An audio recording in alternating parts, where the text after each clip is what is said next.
Okay, so the pantomime that I was acting in happened. We did all 3 nights of it. Total funds raised for the Helen and Douglas House, the hospice charity, was over £800, which is not too bad going considering we're in the cost of living crisis. Okay, last year when we were raising money for a couple of homeless charities, we managed to raise about 2,400 with the previous autumn pantomime we did then. But on the other hand, in the cost of living crisis, they still managed to raise over £800 for a hospice. I think was really rather good going. And when the wonderful lighting guy has finished editing the video, I will then put a link to it in one of the. We can do this like thing where you just type in some text, it comes up in your feed on YouTube or something like that.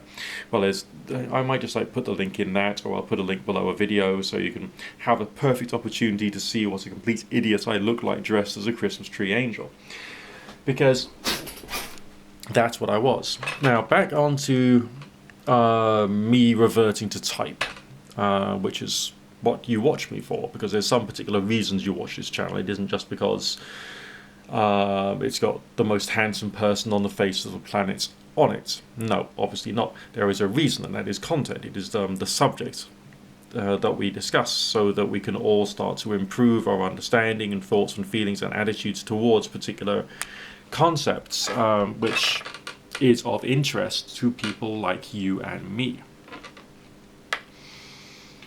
Namely,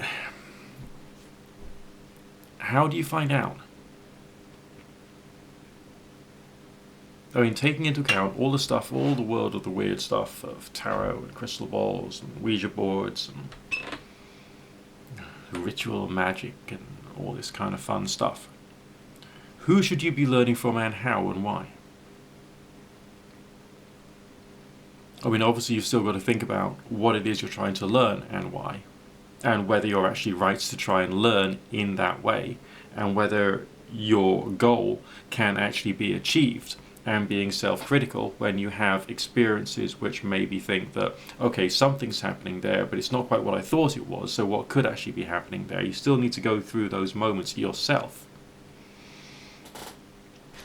But what I've been thinking is, how can you learn about any of this stuff from people who do it? And can you, or should you?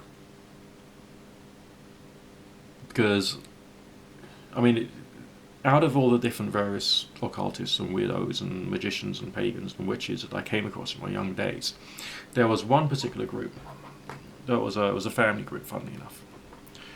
And apparently the guy who was in charge of it, who was kind of like the unofficial high priest, you might say, he was asked by someone, "So, how do you do spells?" And he just replied in probably the most simple, commonsensical, and intelligent way that I've heard of. He said, "It's just how you feel, and it's just the way that you feel."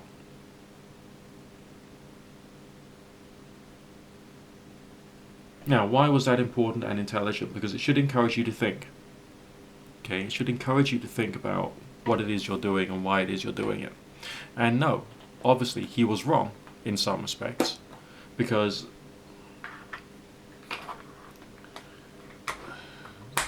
when it comes to your, as it were, a ceremonial part of it, you know, whether you're choosing candles of different colors and pieces of string or rope which you're going to tie together, or ribbons maybe, or whether you're using rune stones and candles which you're manipulating on, and also whilst doing your chanting or meditation or whatever it is,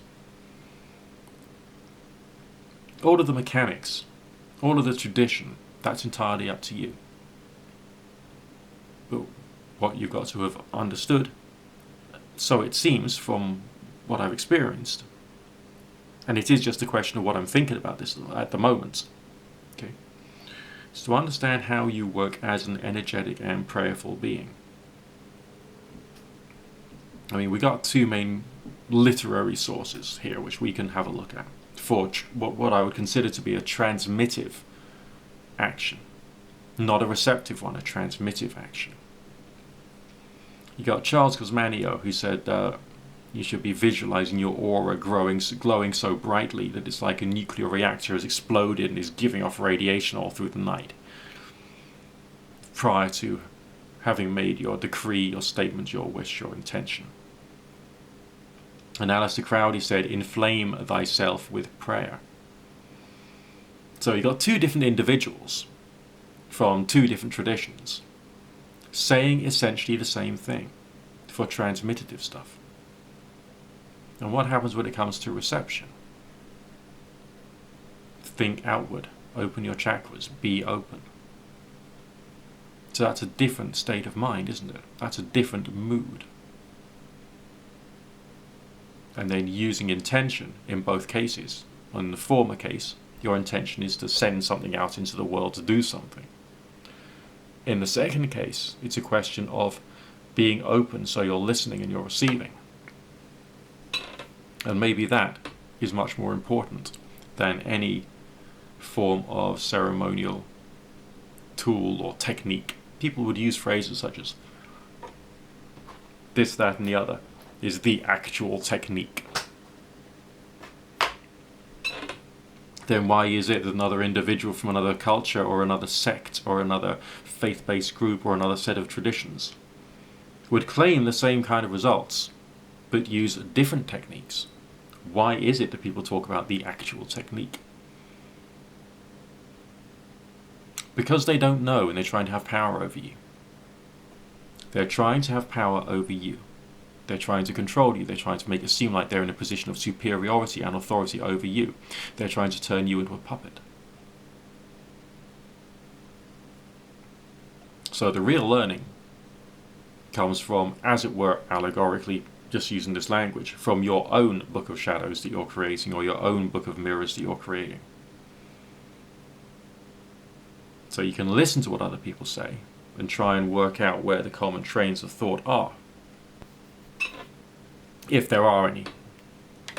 But remember, there's power plays at play when dealing with somebody else.